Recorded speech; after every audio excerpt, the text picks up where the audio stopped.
Salut tout le monde, j'espère que vous allez bien. On se retrouve aujourd'hui dans une nouvelle vidéo. Alors je m'excuse d'avance pour les reflets dans les lunettes. Michael a trouvé un système pour que j'ai la ring light, voilà, parce qu'on n'arrive pas à s'installer, il faut que j'achète mes spots. Mais voilà, on a essayé de bouiner de façon à avoir quelque chose d'à peu près potable. Donc ça fait très Halloween, ça fait très sombre, mais j'ai pas mieux en fait. Avec la lumière du jour ça fait pas beau, enfin... Voilà, vous savez, la luminosité ici n'est pas ouf, donc voilà, on a fait comme on a pu. On a trouvé un système avec la ring light, donc ça va se faire comme ça. Donc voilà, je suis désolée si c'est pas ouf.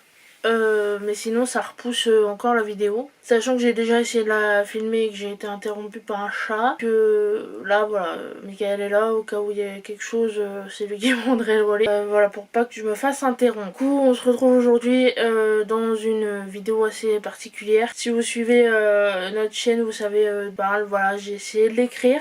J'ai pas réussi. C'est extrêmement difficile. J'ai d'abord écrit d'une certaine manière, ensuite j'ai voulu l'écrire de façon narrée pour pouvoir la narrer, et ensuite vous la narrer face cam, incruster des images, enfin. Sauf que ça ne se lit pas, ce genre de choses. Je vais vous raconter ma vie, d'où je pars, et vous raconter un peu ce par quoi je suis passée, ce que je vis encore à l'heure actuelle. Alors le but n'est pas d'apprécier le contenu. Je rigole là, mais voilà, j'essaie de prendre voilà, la chose la moins dramatique possible. Je rigolerai moins après, hein, je vous rassure. C'est pas une vidéo que je prends à la légère, c'est pas une vidéo drôle. Je vous mets d'ailleurs à l'écran tous les trigger warnings de cette vidéo. Je vais vous prévenir aussi que je vais parler comme je parle normalement, que je vais peut-être utiliser aussi des termes qui vont vous choquer, mais voilà, c'est là je me livre sans filtre. Je vais bien évidemment ne pas dire les prénoms de mes proches et non les prénoms.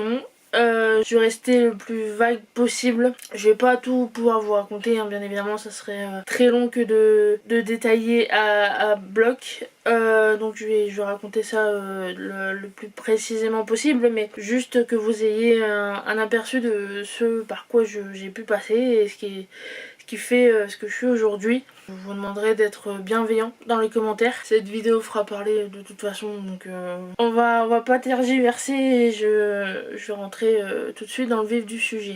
On va commencer du coup par mon enfance. J'ai grandi en milieu rural. Je viens du milieu rural, je ne suis pas du tout originaire de Cherbourg. Je viens d'un petit patelin. Alors je vous dis le nom, moi, mais vous connaîtrez pas, qui s'appelle Lauzon. Et qui est à côté de Saint-Lô pour ceux qui viennent de Basse-Normandie. Je vous mets à l'écran la localisation pour que vous vous rendiez compte. Donc à 1 heure de Cherbourg, et j'ai passé voilà, 19 ans là-bas. Je suis partie de la maison, j'avais 18 ans. Enfin, ouais, non, 18 ans du coup là-bas. J'avais 18 ans et j'ai fait quasiment toute ma scolarité là-bas, mon enfance, mon adolescence et le début de ma vie adulte là-bas. Et dans les patelins alentours qui aujourd'hui sont réunis et dépendent de la même communauté de communes, si je dis pas de bêtises. Enfin voilà, vous vous doutez que voilà, aujourd'hui il y a eu rassemblement de communes, que les maires marchent ensemble, enfin je sais pas trop comment ça marche. Mais aujourd'hui ce n'est plus Lauzon, c'est Marigny-le-Lauzon. Il y a eu une réunification des communes. Petite anecdote, hier je suis allée voir ma maman et je me suis aperçue que l'école où j'ai passé CE1, CE2 était en destruction. J'ai même envoyé un message, voilà, si vous me suivez sur Instagram, vous l'avez vu, à un de mes anciens professeurs. Celui qui m'a... enfin, voilà, que j'ai rencontré dans cette école et qui, je voue une admiration sans faille. Voilà, c'est quelqu'un de bien et je sais que l'éducation qu'il m'a donnée, enfin, voilà, il m'a fait redoubler pour mon bien et on a toujours... il y a toujours eu cette relation avec nous qui était... très bienveillante, très drôle, enfin voilà, c'est vraiment un bon professeur. C'était parce que je crois qu'aujourd'hui il est devenu directeur d'école si je ne me trompe pas. J'avais fait mes petites recherches. C'est un des profs qui m'a marqué et qu'aujourd'hui j'estime encore beaucoup. Ça fait plus de 10 ans qu'on s'est pas vu, je crois. puisque voilà, CE1, CE2 ça date maintenant, j'ai 24 ans donc ça remonte. Mais voilà, si j'ai l'occasion de le recroiser un jour, ça me fera très plaisir. Aujourd'hui je n'ai contact avec que sur Facebook. Et voilà, comme je vous disais, hier j'ai vu ça, le premier réflexe que j'ai eu c'est de lui envoyer un message parce que j'étais pas du tout courant. Voilà, maintenant je suis sur Cherbourg donc je n'ai plus aucune nouvelle de ce qui se passe dans la commune qui m'a vu grandir. De mon temps c'était un petit patelin paumé que même mes copines ne connaissaient pas, pour vous dire. Une petite zone rurale sur un axe principal, il y avait pas de commerce. C'est vraiment en fait un petit bourg si vous voulez. Et quand j'étais petite, il y avait mon parrain qui était boucher dans cette commune. Il en a eu marre, il a déménagé du côté de Saint-Malo. J'ai plus eu de nouvelles. Et j'ai cherché sa fille sur les réseaux sociaux, sur copain d'avant. J'ai envoyé un message, j'ai jamais eu de réponse. Je n'ai plus du tout de nouvelles de mon parrain et je trouve ça assez dommage parce que voilà, j'étais sa chouchoute. J'aimais beaucoup mon parrain et c'était vraiment quelqu'un de bien, alors j'espère qu'il va bien. Mais voilà, il en avait marre de son activité, voilà, il commençait à avoir de l'âge aussi hein. Et il est parti. Il a travaillé en grande surface je crois après. Mais je n'ai jamais eu de nouvelles, je ne sais même pas s'il sait que mon père est décédé, je n'en ai aucune idée. J'ai jamais eu de nouvelles de sa part, de la part de sa fille ou de la part de sa femme. Voilà, j'espère qu'il va bien. Je vais essayer de pas pleurer parce que rien que de penser à mon parrain ça me fait pleurer. Comme quoi j'estimais beaucoup hein. Une petite boucherie, mais vraiment toute petite hein. Il y avait le magasin et une arrière-boutique qui servait, enfin avec le logement au dessus. C'était vraiment très petit, mais c'était une jolie petite boucherie charcuterie et le bar tabac. Enfin le bar qui faisait épicerie. Enfin c'était bar, tabac, épicerie, mais il y avait rien, il y avait une école, la mairie, l'église, enfin vraiment très très dépourvu de commerce, de commerçants et de vie, on va dire ça comme ça. Parce que voilà, c'est pas une grosse commune comme je vous dis et c'est pas... C'était assez triste, même encore là à l'heure actuelle du coup il y a plus d'école. Ça fait un moment hein, parce que moi je passe devant en fait si vous voulez pour aller au cimetière voir mon père.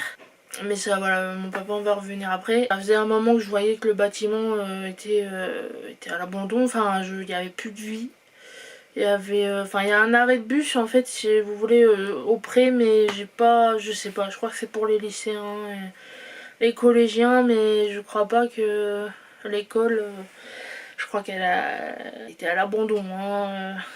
Donc je pense qu'ils ont bien fait de la détruire mais c'est ce que je disais à mon professeur, c'est un bout de ma vie qui s'en va donc c'est vrai que de découvrir ça du jour au lendemain ça fait bizarre.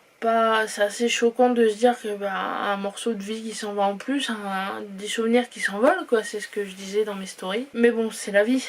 Hein, je ne suis pas maire de la commune, je n'ai pas à dire quoi que ce soit sur ce choix. Du coup, mon enfance assez calme, assez tragique aussi. J'ai jamais eu ne serait-ce qu'une once d'enfance normale, puisque ma mère était alcoolique et mon père colérique, on va dire ça comme ça. Il y a eu des phases heureuses mais je ne retiens malheureusement que les phases tristes. J'ai pas grand souvenir de ma petite enfance, hein, vous vous doutez bien. Mais de ce que mes proches m'ont raconté, autrement dit finir en sang sous une armoire. Je pense que j'ai dû morfler déjà bébé, petite, de par l'alcoolisme de ma mère. Et le fait que mon père, voilà, 30 ans dans la même boîte hein, quand même, il a connu son employeur, il était jeune. C'est même un des premiers travaux qu'il a eu, il a jamais quitté l'entreprise en fait. Et en fait, voilà, mon père était toute la journée parti, il ne rentrait pas le midi, il mangeait sur place, il était rôtisseur. Il travaillait pour une rôtisserie, pardon. C'est peu que je bégaye. Hein. Et voilà, il faisait des frites, il a jamais quitté l'entreprise. Et voilà, il mangeait sur place, en fait il prenait aux alentours de 8-9 heures le matin pour rentrer à 5, 6, voire 7 heures le soir. Il faisait de bonnes grosses journées et de ce fait je restais souvent seule à la maison avec maman. Jusqu'à voilà hormis les journées où j'étais à l'école, au collège, au lycée, c'est quand j'étais pas à l'école, j'ai été avec maman toute seule à la maison. Et voilà, je pense que déjà petite, c'était assez chaotique. Et ça le sera jusqu'à ce que je parte. Ça a toujours été compliqué parce que voilà, mon père étant quelqu'un de très... comment je pourrais vous le définir? Moi je disais toujours que c'était un gros nounours. Parce qu'il y en avait la carrure, mais il en avait aussi le caractère, c'est-à-dire qu'il pouvait être très tendre et très violent à la fois. Voilà, autant avec... Enfin, surtout avec ma mère. Moi, il m'a toujours promis une baffe que je n'ai jamais reçue, puisqu'il faut savoir que j'étais fille unique, j'étais sa fille unique. Il n'a jamais levé la main sur moi, il m'a toujours menacé, mais il ne l'a jamais fait. Et comme tous parents, mais il y en a malheureusement qui passent à l'acte, moi il ne m'a jamais levé la main dessus. Mais j'en avais peur. Du temps où j'étais chez mes parents, j'en avais extrêmement peur. Il a toujours tout décidé pour nous, il gérait pour nous, et du fait que, en fait, si vous voulez, c'était le portefeuille de la famille, on va dire ça comme ça. Personne n'avait son mot à dire, et voilà, on a vécu... C'était pas... Voilà, je vous dis, il y a eu des phases heureuses, hein, on s'entendait, voilà, il y avait des phases d'accalmie, mais c'était très souvent des cris à la maison. C'était très souvent des pleurs. Ouais, non, c'était vraiment très très palpable à la maison. C'était pour vous dire les choses, s'il y avait quelque chose qui allait pas, on le savait. C'est pas évident à raconter. Si vous ajoutez à des journées très compliquées un patron assez exigeant, une femme alcoolique et un enfant à gérer, bon, je peux comprendre qu'il avait des raisons de s'énerver, mais de là à battre sa femme, je pense que, voilà, en vieillissant, j'ai compris ça, hein, que ma mère est devenue alcoolique pour certaines raisons et qu'elle a sombré davantage dans l'alcoolisme de par la relation qu'elle avait avec mon père, qui était, comme je vous le disais, très compliquée. Lui ne voulait pas l'aspect psychologique que pouvait avoir sa femme ou bien sa fille, il voulait pas en entendre parler. On était très pudique sur certains sujets, notamment la mort, tout ce qui touchait à mort, décès, on n'en parlait jamais. Ce qui fait que j'ai bien galéré quand il est décédé. Pas de testament, il n'y avait rien. Je me suis retrouvée désemparée face au décès d'un père dont je ne savais quasiment rien. Pareil, on parlait pas de ses parents. Il ne m'a jamais emmené voir la tombe de ses parents. J'ai été avec ma mère et une aide à domicile. Aujourd'hui, je vais les voir. Je sais que la mort de son père l'a pas mal touché, même si voilà, son père était malade, mon grand-père. Même si moi je l'ai toujours connu malade, hein. Et je sais que voilà, c'est jamais évident de voir dépérir quelqu'un et de le voir décéder du jour au lendemain. Mais je sais que ça lui a mis un coup quand même. Parce que voilà, ils sont très famille. Enfin, c'est très compliqué. C'est-à-dire qu'on est famille tout en. De ce que je me rappelle, voilà, c'est jamais évident de perdre un de ses parents. Il avait perdu sa mère d'un cancer, si je dis pas de bêtises. Avant, enfin voilà, il a perdu d'abord sa mère et ensuite il a vu son père partir dans la maladie et ensuite décéder. Donc c'est vrai que ça n'a pas été facile, hein. On se parlait quasiment pas, donc le fait qu'il s'est jamais dit si ma femme continue de boire et si elle est comme elle est, c'est de ma faute. Moi je l'ai compris, mais tard, enfin, puis qu'est-ce que j'aurais pu faire? Vous voyez, si déjà rien l'énervait, si déjà il faisait rien pour arranger sa vie qu'il trouvait compliqué, que moi qu'est-ce qu'une enfant pouvait faire face à ça. On a vu des assistantes sociales, on est passé devant des juges. Et en fait le souci qu'on avait, c'est que ma mère dépendait de mon père et mon père de ma mère. Donc c'est peut-être aussi ça qui fait que je ne sais pas me débrouiller toute seule. Voilà, ce qu'il faut savoir, c'est qu'un enfant jusqu'à ses 7 ans est une éponge. J'ai appris ça récemment, mais ça me marque et ça fait écho. Un enfant va absorber aussi bien le positif que le négatif de ses parents, de son entourage, enfin bref. Et je pense que chez moi ça résonne vachement parce que c'est ce qui s'est passé. Voilà, si vous avez un certain comportement avec les femmes, avec votre femme, avec les gens, si vous avez une manière à vous de parler d'argent, enfin vous voyez, je vous dis, j'ai bien été élevée, hein. Je suis pas, voilà, je suis pas une sauvage.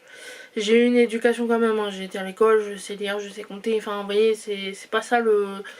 J'ai eu une éducation, mais j'ai eu son éducation, celle que ses parents lui ont donnée et celle que son père lui a donnée.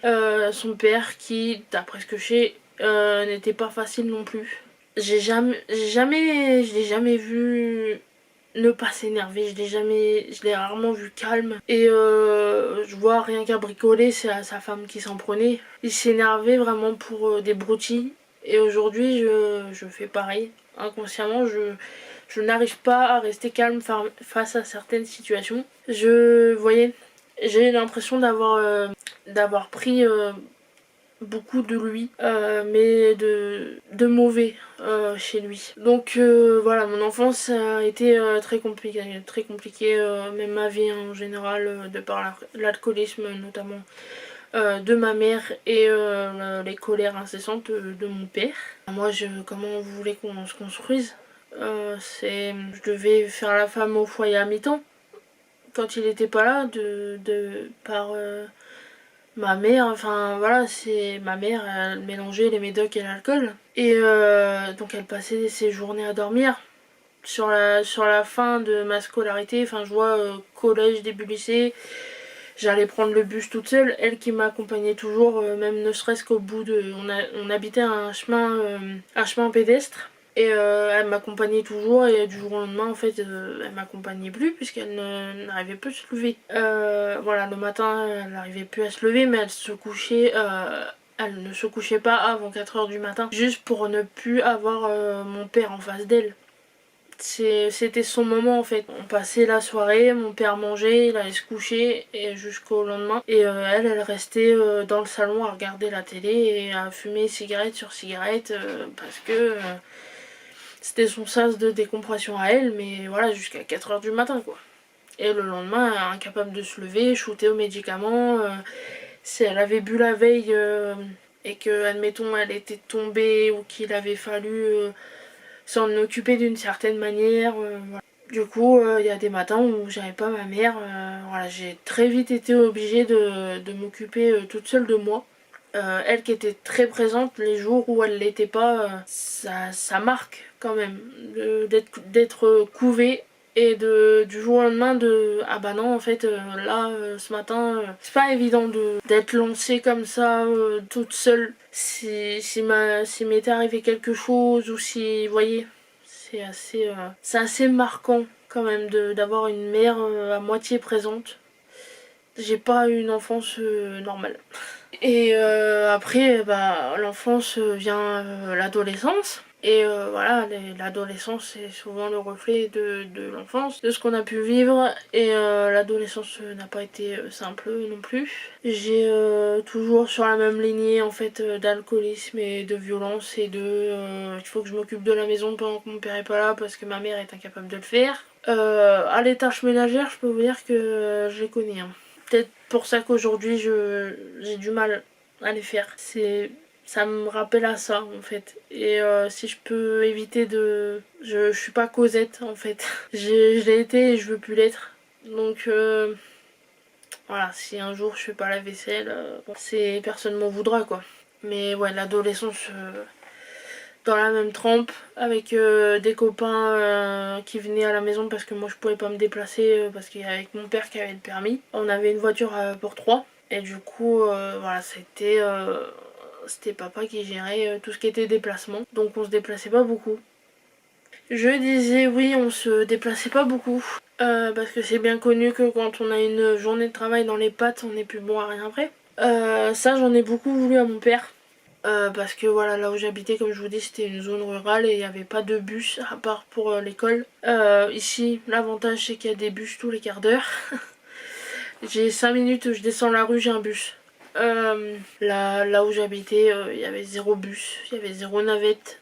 Je vous dis, à part pour les écoliers, et les collégiens, lycéens, mais c'est pas des bus de ville en fait, c'est des bus avec des horaires qui ne repassent pas, enfin vous voyez. Ici c'est vraiment des bus de ville qui sont là pour ça, pour les déplacements autres, et vous avez le matin des lignes spécifiques aux écoliers, aux lycéens. Quand vous dépendez niveau déplacement de votre père, c'est pas évident non plus. Donc tous mes copains, copines et amoureux, petits copains, c'était à eux de se déplacer. Et moi, en fait c'est les parents de mes copains, copines qui m'emmenaient, qui me sortaient. Quand j'ai commencé à grandir, c'était ça. Hein. C'était en général ils s'arrangeaient pour nous faire des sorties. Je vois avec les parents d'une amie, on a été voir des courses de chevaux, on a été faire du tiercé. Avec un de mes premiers amoureux, on avait été un parc d'activités près de la maison. Enfin, vous voyez, c'était avec eux que j'avais des activités qui étaient chouettes et qui me sortaient de la maison. Parce que avec papa, on faisait rien. Jamais, voilà, c'était la plage une fois tous les trop longtemps. J'allais très rarement à la plage alors que voilà, aujourd'hui, voilà, tu me dis on va à la plage, je suis comme une gamine. J'adore énormément la plage. Et voilà, c'est même ça, non, c'était pas son kiff. Faire les courses, c'était pas son kiff. Voilà, c'était enchaîner les courses, les gros pleins de courses en plus qui prennent du temps. Puisque voilà, on plafonnait à 200 euros de course, je crois, pour 3. Enfin, je sais que heureusement qu'il avait une grosse paye et des primes, voilà, parce que je sais qu'on faisait des plein de courses hallucinants pour 3. Mais ouais, c'était enchaîner les courses à 6h le soir après une journée de boulot, ça l'emmerdait au plus haut point, alors que c'est un peu la base. Et que si tu veux pas les faire un vendredi soir à 18h, tu les fais un mardi, le jour où t'es en repos, je sais pas. Enfin, moi, maintenant, il y a des choses qui me paraissent logiques et qui, je sais pas. Nous, les courses, c'était le vendredi soir. Et du coup, après sa journée de boulot, il en avait plein les pattes. C'est-à-dire que, voilà, il changeait son t-shirt, admettons, qui était plein de suie, ou voilà, il s'arrangeait, mais voilà, il buvait son café et puis on filait d'aïe faire les courses, et puis fallait y aller, hein, parce que fallait pas mettre 3 heures à faire les courses parce qu'il y en avait plein les pattes. Au début, on les faisait avec ma mère. Moi, ma mère, et il attendait comme un débile dans la voiture. Je sais pas pourquoi d'ailleurs les hommes, vous voulez pas nous accompagner faire les courses. Enfin, je vois Michael, nous on les fait ensemble, mais je vois je sais pas, est-ce que c'est générationnel ou est-ce que c'est... Je sais pas. Bref, ouais, du coup, au début on les faisait avec ma mère et ma mère prenait trop de temps à les faire parce que ma mère regardait les prix, vous voyez, elle était assez économe, enfin... Ce qui est tout à fait logique, hein, de faire attention au porte-monnaie quand même, même si tu plafonnes un certain niveau de course. Mais voilà, maman prenait trop de temps à faire les courses, papa en a eu marre, et papa a décidé de faire les courses avec sa fille. Et heureusement que sa fille aidait bien. Parce que ça c'est pareil, c'est un de mes traits de personnalité. Un de mes bons traits, c'est que je ne rechigne pas à la tâche. Alors aujourd'hui, voilà, il y en a que ça me fait rire, mais faire les courses ça me dérange pas. C'est-à-dire que j'aimais bien faire les courses. J'aimais bien aider mon père quand il était dans ses phases de bien. Hein. Quand il était énervé, j'étais loin, moi. Hein. C'est quand il était énervé, non. Tu me voyais pas dans ses pattes. J'avais pas envie de prendre sans raison. Parce que souvent, comme je vous dis, il n'y avait aucune raison à ce qu'il s'énerve. J'étais à Donf à l'aider à faire les courses. Quand je pouvais aider à m'occuper du poulailler, je le faisais.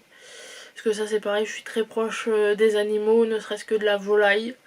J'ai même, je vais vous dégoûter un peu là, mais j'ai même joué avec des rats quand j'étais plus jeune. J'ai pas peur des rats et des souris, ni même des serpents. C'est pas des animaux qui m'effraient. J'ai pas, voilà, ça me fait pas peur. Par contre, tu mets une araignée, un frelon, c'est pas la même là. Mais non, je suis une fille de la campagne, hein, les souris... en fait, quand vous avez des poules et du grain à l'extérieur. C'est normal que les rats viennent, hein. Les rats, les souris, mais c'est pas méchant.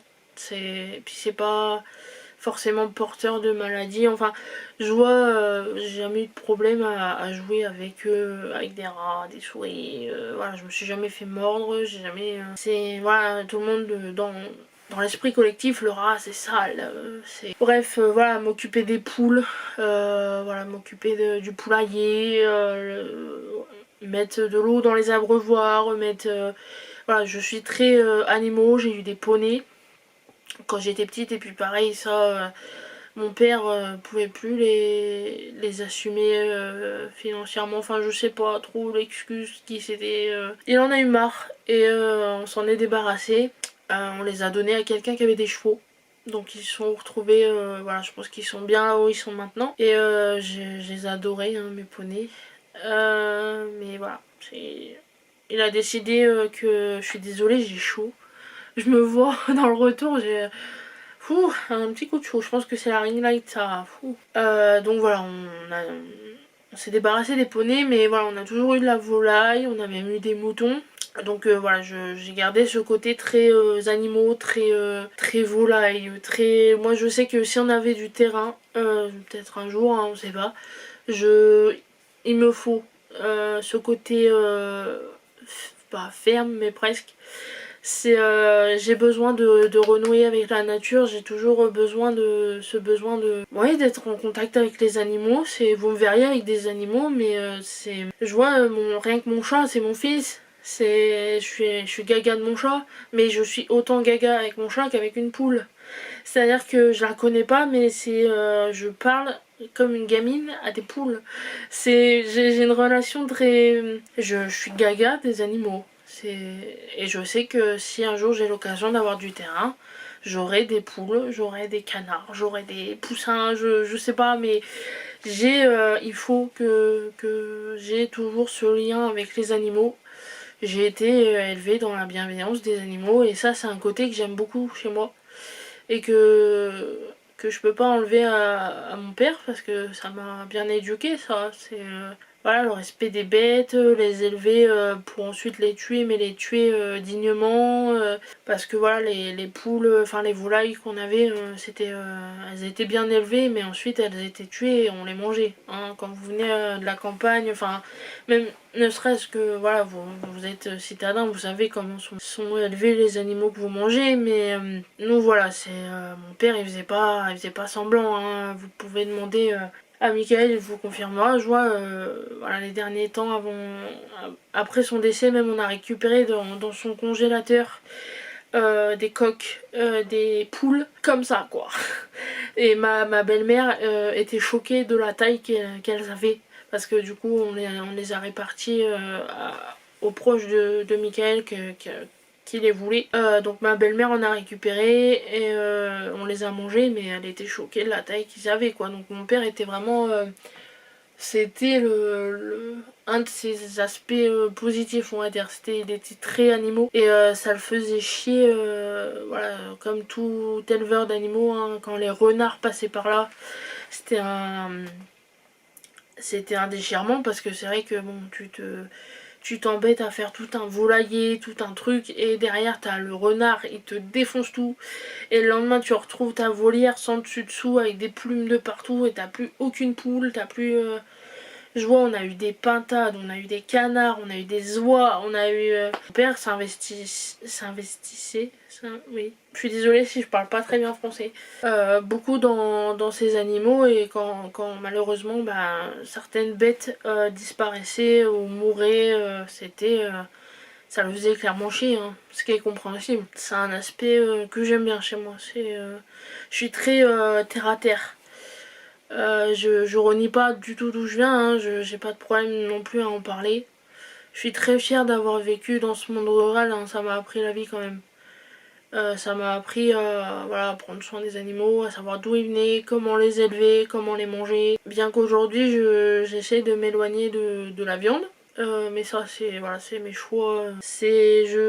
Voilà, c'est un aspect chez moi que j'aime beaucoup que d'avoir su grandir dans un milieu qui était quand même assez épanouissant de ce point de vue là. Mais voilà, vivre dans une zone rurale où tu dépends d'une seule voiture, c'est pas évident. Donc voilà, merci les copains copines de m'avoir sorti. J'ai bien essayé de passer le permis, voilà, je me suis fait ronfler. Et pareil, lui n'avait pas compris qu'il fallait m'emmener au code.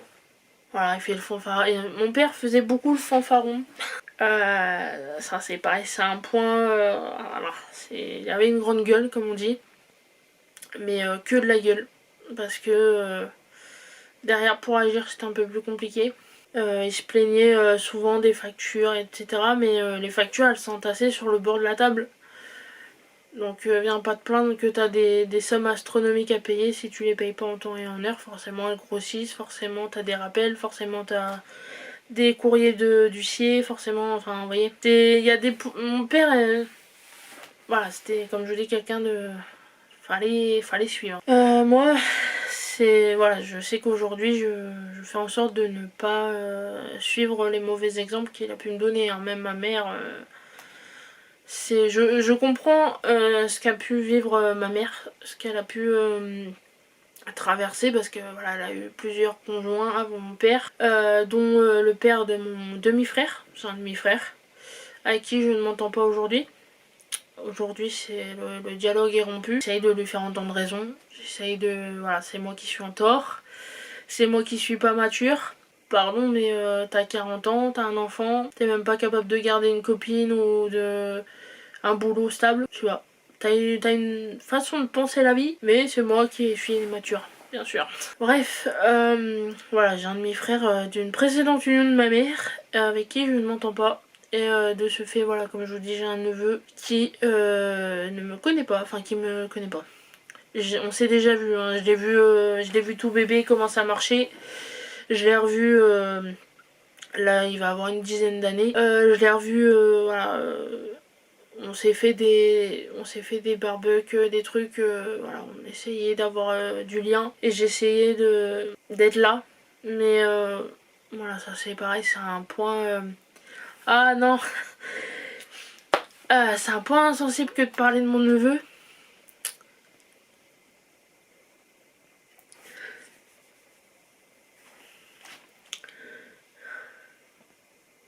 Je me suis dit je vais pas pleurer. C'est dans sa tête à lui, on a l'impression que c'est moi qui ai pas été là pour son fils, alors que c'est tout le contraire. Moi je ne demande que ça, d'être présent pour lui, mais je peux pas le forcer à m'aimer. On peut pas, enfin pour lui je suis une étrangère, je suis une amie de son père. Il sait que je suis sa tante, mais on n'a pas ce lien, de tata neveu qu'on devrait avoir. Et voilà, dans la tête de mon frère, c'est moi qui ai pas cherché à être présente pour lui, alors que enfin c'est absurde. Quand il est né, ça a été un des plus beaux jours de ma vie. Et je me suis toujours juré d'être là pour lui. Et quand j'ai vu qu'en fait sa mère et son père se séparaient, ça a été... ça c'est pareil, ça a pris un tournant. C'est en partie à cause de ça qu'on s'entend plus. Et enfin voilà, pareil, mon frère est quelqu'un assez spécial. Pour lui c'est toujours la faute des autres, c'est jamais la sienne. C'est pareil, c'est quelqu'un de très compliqué, qui a ses fardeaux aussi, ce que je peux comprendre. Mais si tu veux pas qu'on t'aide et si tu veux pas entendre la vérité, bah reste dans ton coin en fait. Moi aujourd'hui, de nombreuses fois j'ai voulu lui tendre la main, l'aider, lui faire savoir que j'étais présente, qu'on pouvait parler comme des adultes. Même avant maintenant, hein, très tôt je lui ai dit mais en fait je sais que je suis plus jeune que toi mais tu peux te confier. Jamais il a ouvert la bouche. Jamais il s'est dit bah tiens je vais essayer de me confier, je vais lui dire ce que je ressens. Non. C'est sa copine qui m'a dit un soir, voilà, il m'a dit mais en fait t'inquiète pas, ton frère il va se confier un jour, faut juste que tu sois patiente, ça va venir. J'attends encore. Moi j'attends que ça en fait. Qui grandisse dans sa manière de de voir le truc et qui disent bah en fait non c'est pas toi qui es en tort, c'est moi. Mais il admettra jamais que non, tous les désaccords qu'on a viennent de lui et pas de moi. C'est aujourd'hui ta mère est en EHPAD, tu t'en occupes pas parce que soi-disant tu veux pas entendre parler d'argent. T'es même pas au courant qu'elle va bien, t'es même pas, tu prends aucune nouvelle. Tu veux même pas prendre contact avec l'assistante sociale de l'EHPAD hein, quand même. C'est la pauvre à chaque fois qu'elle essaie de le contacter, elle se prend des murs. J'aurais honte à sa place. Mais bon, je sais pas pourquoi. Alors, mon psy m'a dit que c'est parce qu'il avait peur et que moi il voyait que j'étais plus solide face à la situation. Alors il rejetait tout son poids sur mes épaules, etc. Mais je veux bien comprendre ça. Et je sais pas, t'as 40 ans, j'en ai que 24 moi, hein. Théoriquement t'as plus de recul que moi sur la situation, t'es censé faire face plus facilement que moi. Et non, c'est moi à 24 ans qui assume une mère en EHPAD, Enfin bref. Cette situation est très absurde et très compliquée à la fois. Mais ça c'est encore autre chose. Voilà, donc quand je vous dis que j'ai des casseroles au cul, ce n'est pas des mensonges. J'ai tout qui me... Y'a rien qui m'aide. Voilà, je suis partie très tôt du mauvais pied et encore aujourd'hui je rame. Je sais que j'ai pas à me justifier, je sais que... mais j'ai été élevée comme ça, enfin j'ai été...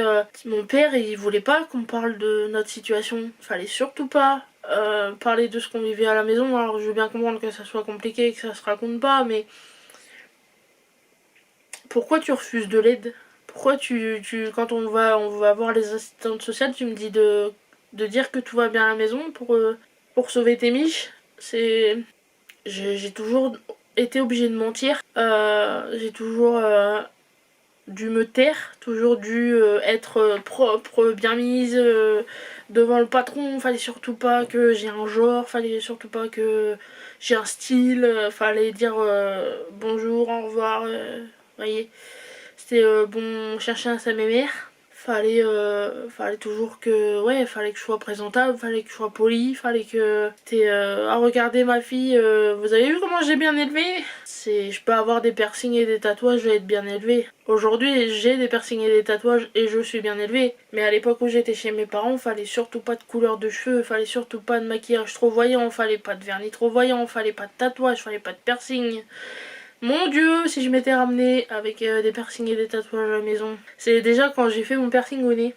J'ai fait en sorte qu'il l'apprenne pas, qu'il le voit pas. Il était pas du tout au courant, je me suis rebellée. Et heureusement que je me suis rebellée. Merci le lycée, merci l'internat. Il y avait un salon de tatouage qui était proche du lycée. Et parce que ça serait jamais venu à mon père j'avais pas le droit, c'était pas possible. Ça fait mauvais genre. Est-ce que je fais mauvais genre d'après vous? Je sais plus trop où j'en suis là. Ça y est, je perds le fil. J'ai toujours... les valeurs quand même de l'argent, bien que pareil, ça c'est un sujet, on peut en parler. Hein. Aujourd'hui, j'ai eu un message comme ça sur Instagram, enfin un commentaire comme ça qui me disait quand tu comprendras un jour que le travail c'est pas seulement pour payer les factures, mais que c'est aussi de l'interaction sociale, tu te sentiras déjà beaucoup mieux vis-à-vis de ça. Parce que moi, dans ma famille, c'est ça. On m'a jamais dit, va bosser, t'auras de l'interaction sociale, t'auras une paye à la fin du mois. Non, mon père, c'était uniquement pour payer les factures. Moi j'ai toujours vécu comme ça la situation de travail. On m'a jamais dit oui c'est trop bien le travail, tu vas avoir des collègues, tu vas te faire des amis, tu vois. Non, c'était va bosser pour payer les factures. Et à peine sortie du lycée, j'ai été obligée de trouver un travail sans permis, pour pouvoir m'en sortir. Un peu compliqué, sans permis, sans base déjà. Alors bien évidemment je suis passée par la mission locale parce qu'avec mon père fallait toujours des plans B, fallait surtout pas affronter la réalité qui était que il aurait pu m'aider à financer mon permis. Ça m'aurait bien... Non, c'était... non, c'est ma fille à 18 ans. Le permis, de quoi vous me parlez? Je vois tous mes copains d'école, leurs parents ont toujours aidé à ce niveau-là. Moi que dalle. C'est mon père s'est jamais dit qu'à 18 ans faudrait que je passe mon permis et qu'il aurait pu mettre de côté. C'est jamais dit qu'il faudrait une participation financière de sa part ou qui pourrait éventuellement me payer une voiture si j'avais pu le passer. Enfin, fallait toujours trouver des solutions alors que il n'y avait pas de solution sur le moment. Enfin, comment voulez-vous trouver un travail en zone rurale alors qu'il n'y a personne autour, il n'y a rien, fallait aller dans le patelin d'à côté, dans la ville d'à côté. Donc voilà, je suis passée par la mission locale. Et une fois que j'ai eu l'argent, j'ai voulu passer mon permis. Mais comme je vous dis, il avait pas capté qu'il fallait m'emmener aux leçons de code. Alors du coup, je me suis fait bouffer 300 balles. L'auto-école a toujours nié sa part de responsabilité dans l'affaire. Donc j'ai laissé tomber. Donc voilà, bah... Je peux pas. J'ai postulé dans une maison de retraite qui était dans le patelin d'à côté. On a coupé court à l'entretien parce que je pouvais pas venir bosser. Donc voilà, déjà niveau travail ça part mal. Voilà, c'est toujours ramé, hein, surtout. Mais voilà, c'est pas que je voulais pas. Déjà très tôt, enfin déjà le fait de à peine sortie du lycée et va bosser, je trouve ça très rude. Pareil, une éducation par défaut. J'ai fait des études en restauration parce qu'il y avait que ça qui me convenait, soi-disant. On n'a jamais essayé de me remettre en général. J'ai toujours fait du professionnel de ce fait. J'ai fait un CAP. Parce que dès la troisième, dès les stages de troisième, stage voilà, en restauration, ça te plaît? Ah ouais, bon bah on va te foutre là-dedans. Bah ça me plaît, mais j'ai pas forcément envie d'en faire mon métier. Et du coup je suis partie en restauration, voilà, c'était en professionnel, enfin on n'a jamais... en fait, dès la troisième, on a vu, ah bah ces notes sont catastrophiques, elle y arrivera pas, on va lui faire passer le CFG qui est le diplôme des SECPA. Parce qu'elle aura pas son brevet. Je n'ai pas eu mon brevet, j'ai mon CFG mais ça ne me sert pas. J'ai jamais récupéré mes diplômes, hein, soit dit en passant, parce que je savais qu'ils ne me serviront jamais, enfin qu'ils ne me serviraient jamais. Mais on s'est jamais dit peut-être que elle va rebondir et on va peut-être essayer. Au pire, elle pourrait se réorienter ensuite dans le professionnel. Non, ses notes sont catastrophiques, elle n'y arrivera jamais. Envoyons-la en professionnel. Vous voyez, donc j'ai des études voilà, j'ai professionnelles, j'ai un CAP, mais la restauration n'est pas mon métier. Voilà, aujourd'hui je fais manger pour moi, pour mes proches, ça me va largement. Puisque mission locale, pareil, j'ai voulu changer d'orientation. Ils ont pas capté et vu que je savais pas dans quoi m'orienter, j'ai fait des stages en restauration. Aujourd'hui je ne sais pas voilà, où j'en suis par rapport au monde du travail. Et j'ai trouvé en YouTube une manière pour moi de m'épanouir. Donc ouais, je vous disais, je partais très très mal de base. Puisque voilà, j'ai fait des études par défaut. Et des études qui ne m'ont pas forcément épanouie. Et en plus pendant cette période, enfin pareil, j'ai voulu déjà changer d'orientation pendant cette période de 2 ans parce que j'ai fait un CAP comme je vous dis en 2 ans. Comme j'avais pas les ressources adéquates, bah j'ai laissé tomber direct en fait. Enfin, j'ai pas grand souvenir de cette période là puisque voilà, vous savez que pendant cette période là j'ai vécu un drame que je vous mets dans le petit lit qui se trouve ici ou ici, je ne sais pas, je ne sais jamais. J'ai vécu un avortement. Le seul avantage que j'ai trouvé à la période du lycée, ça a été la bande de potes qu'on s'est fait avec ma classe. En plus, il y en avait la moitié qui était interne, donc on se retrouvait à l'internat le soir en études, dans les dortoirs, enfin ça nous a rapprochés. Et on était vraiment, voilà, c'est la classe, certains, on était vraiment très proches. On n'était pas beaucoup. Et le seul avantage que j'ai, les seuls bons souvenirs que j'ai de mes études, c'est voilà, la bande de potes que je me suis faite avec mes copains de classe. Et ça a été qu'à partir de ce moment-là que je me suis fait une vraie bande de copains, puisque à l'école, j'étais déjà très seule. Déjà à l'époque, je me démarquais pour ça. J'étais souvent très seule, j'avais pas beaucoup de copines. Je cherchais plus à me faire des copains. J'ai toujours été très proche des garçons, plus que des filles. Encore aujourd'hui, je préfère parler à des gars qu'à des filles. Très peu de copines, autant à la petite école qu'au collège, que voilà, c'est collège, je passais... En fait, si vous voulez, je me suis fait une copine à chaque fois. C'est-à-dire que à la petite enfance, j'avais une amie. Et ensuite, j'essayais de traîner avec les filles. Voilà, par-ci par-là dans la cour de récré, mais j'avais vraiment qu'une copine. Et pareil au collège, j'avais ma meilleure amie Camille, à qui je fais des bisous. Si elle passe par là, je t'aime très fort. Avec qui je passais quasiment toutes mes récrés. Et voilà, on faisait pas grand chose, hein. On traînait sur un banc, on parlait séries, on parlait films, on parlait... voilà, mais quand on se retrouvait toujours toutes les deux. Et voilà, ça a été ma seule amie durant le collège. Et du coup, voilà, il n'y a qu'au lycée où je me suis fait vraiment une bande de copains avec qui je traînais. Et voilà, malheureusement, aujourd'hui, on se voit plus. Mais on reste toujours en contact. Donc ça déjà c'est cool. J'espère qu'un jour on pourra se revoir. Mais c'est vrai que c'est pas évident parce qu'ils habitent à perpète chacun les uns les autres. Donc c'est pas forcément évident. En plus eux pour la plupart travaillent. J'en ai une qui est devenue maman. C'est pas simple que de se revoir, mais voilà, on garde toujours contact et on se marre toujours même par message. Donc si déjà le lien est toujours entretenu, c'est déjà bien. À l'école ça a jamais été simple de par mes notes, hein, mais toute ma scolarité ça a été comme ça, hein. Au lycée je m'en sortais plutôt bien, mais parce que enseignement général, peu de matière assez simple. Je vois en maths on foutait pas grand chose, on a à peine fait de chimie. En sciences, enfin il n'y avait pas... En CAP on vous apprend pas grand chose de général, c'est beaucoup plus du professionnel justement que du général. Donc j'avais l'impression d'être au collège hein, niveau enseignement. Donc je m'en sortais plutôt bien au lycée, mais c'est voilà, petite enfance et collège où niveau notes et niveau personnel ça ne suivait pas. C'est pas que je voulais pas apprendre, c'est que voilà, les sciences ne m'ont jamais aimé. Ma vie a toujours été chaotique sur tous les points. Si déjà à la maison ça suit pas, comment voulez-vous que dans le reste ça suive? Je faisais ce que je pouvais et ça m'allait bien comme ça. Mes parents n'ont jamais voulu que d'avoir de mauvaises notes. Ils étaient d'ailleurs assez là pour m'encourager, mais j'ai eu mon CAP quand même, hein. Ça c'est le seul truc dont je peux être fière. Après c'était finger in the nose, j'ai même pas forcé, enfin, comme m'avait dit ma prof, si elle a réussi c'est parce qu'elle écoute 90% du cours, hein, donc forcément elle aura pas de mal à obtenir son CAP. Bah, oui, ça, parce que ça c'est un truc, j'ai écouté en cours.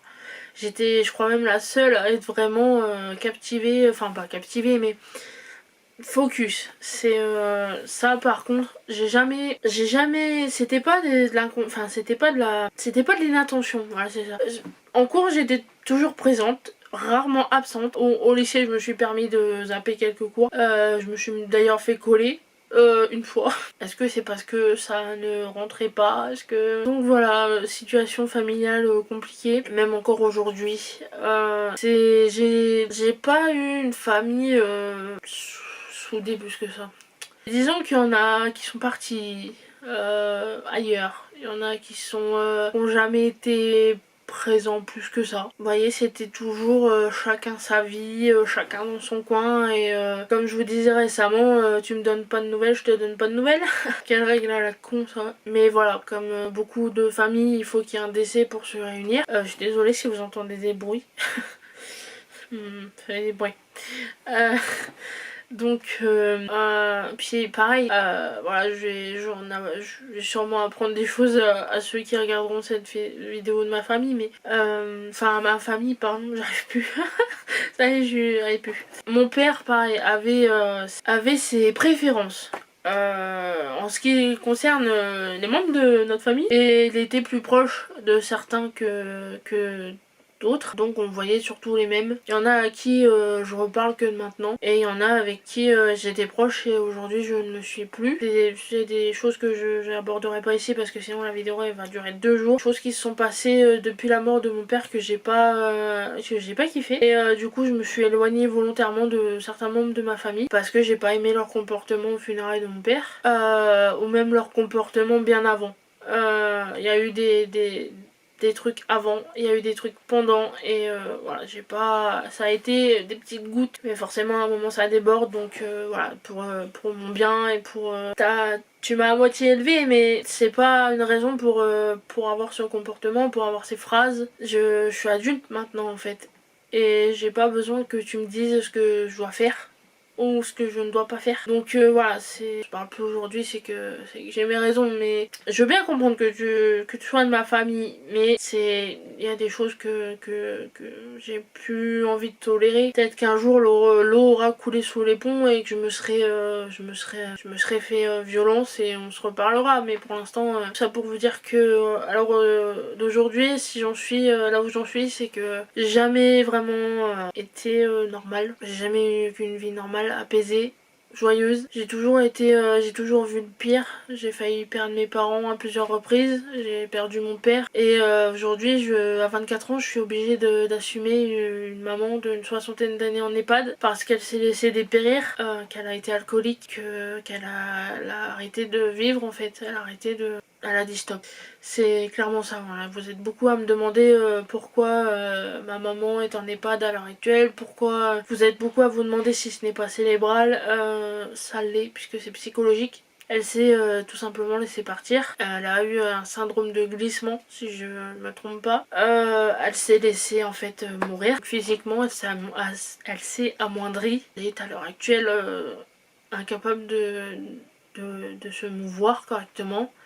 Elle a des tics, je vois notamment avec son bras, elle a toujours un bras plié, enfin elle n'est plus en état de s'occuper d'elle. Et moi je ne pouvais pas l'accueillir ici. Donc je n'ai pas le choix qu'après le décès de mon papa que de la mettre en EHPAD pour son bien.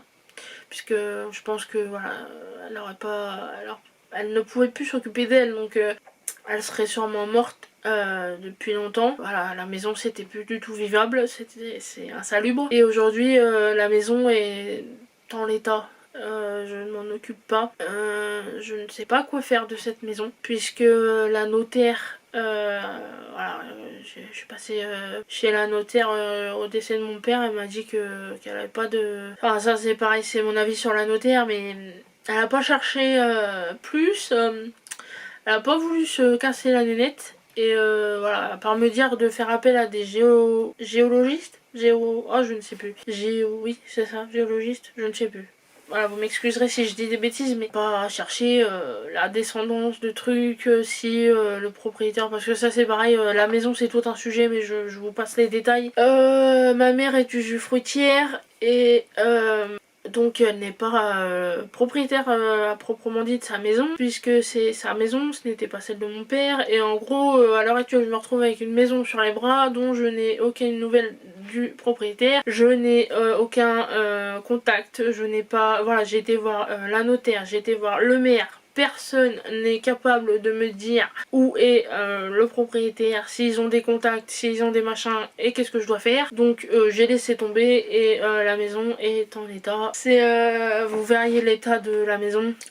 C'est insalubre. Ça l'était pas, hein, je vous rassure, du temps où j'y vivais, mais voilà, que de par le fait que ma mère soit très vite partie, on va dire ça comme ça. Mon père, lui, les tâches ménagères, fallait surtout pas les faire. Mon père n'a jamais été homme au foyer, n'a jamais... Donc voilà, quand ma mère s'est retrouvée dans l'état dans lequel elle est encore à l'heure actuelle, lui, à part la vaisselle, il faisait rien. La vaisselle, le linge. Donc voilà, la maison a été dans un état catastrophique. Et voilà, elle est à l'abandon clairement à l'heure actuelle parce que je ne sais pas quoi en faire. Et que si je voulais faire quelque chose, il faudrait que je débourse de l'argent que je n'ai pas. Voilà, pour l'instant elle est comme ça. Et de toute façon, quand bien même quelqu'un voudra en faire quelque chose, ce n'est pas possible puisqu'elle n'est pas du tout en état. Donc voilà, je ne me préoccupe pas de ça parce que ça me donne des angoisses. Aujourd'hui, à 24 ans, j'essaye de vivre du mieux que je peux. J'essaye de m'affirmer dans cette société qui est très cruelle. J'essaye de me convaincre que je suis une bonne personne. J'essaye de me convaincre que ma vie est bien, que ce que je fais est bien, que j'ai d'ordre et de conseils à recevoir de personnes. Mais voilà, à l'heure actuelle, je suis encore en train de me battre à essayer d'affirmer qui je suis, qui je veux être et comment je veux l'être et comment je veux devenir, évoluer. Donc c'est pas évident. Quand on part comme ça dans la vie et que on voit que ça marche pas d'une certaine manière, qu'on essaye de faire à sa manière et que derrière on vous dit que ah bah non surtout pas, hein, faut surtout pas faire ça, faut que ça soit comme ça et t'as pas le choix, c'est pas évident. Voilà, pour la santé mentale, mettez-vous ça bien dans le crâne.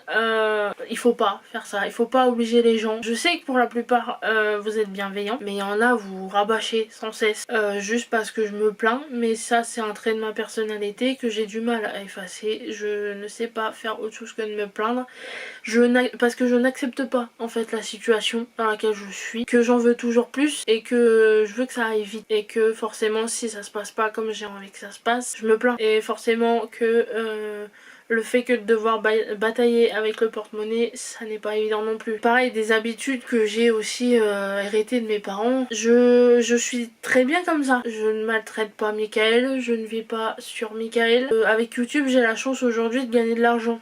Alors pas beaucoup, je vous concède, mais j'en gagne. Donc théoriquement je travaille. C'est du boulot que de faire des vidéos YouTube. Bien sûr que je suis pas au niveau de Squeezie, que je suis pas au niveau de machin, et que le contenu que je produis pour l'instant ne vole pas haut parce que j'ai pas les idées. Parce que tout a déjà été fait en termes de vidéos sur YouTube, que je n'ai pas les ressources adéquates. Je voudrais que certains comprennent que je fais ce que je peux avec ce que j'ai. Je fais beaucoup d'efforts, hein. J'ai beaucoup investi pour cette chaîne, hein. Mais il faut le temps que ça vienne.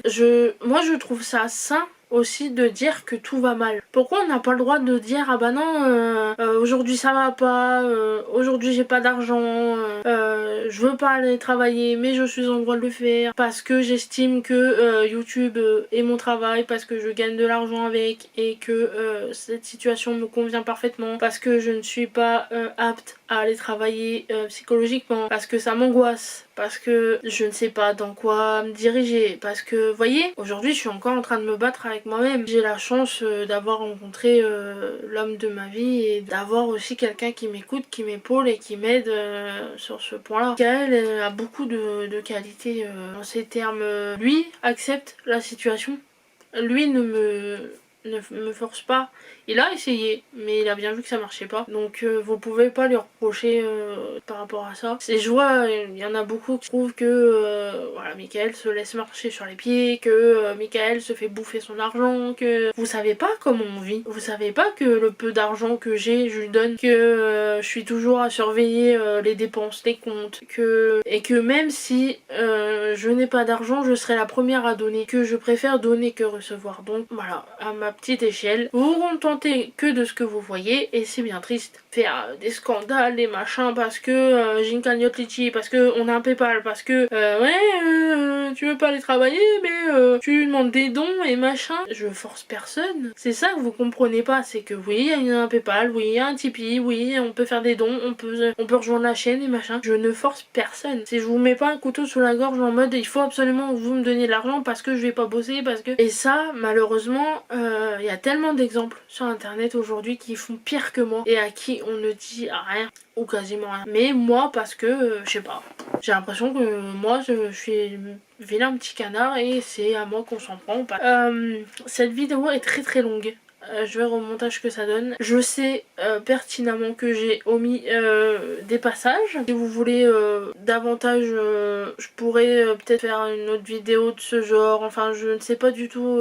Je verrai déjà ce que donne celle-ci. Mais je sais pertinemment que j'ai oublié beaucoup de choses et que j'ai pas dit tout. Vous expliquer en principal les choses. Moi, je vous aime. Et c'est pour ça que je fais cette vidéo aujourd'hui. Parce que vous êtes une partie de ma vie. Et je vais me remettre à pleurer.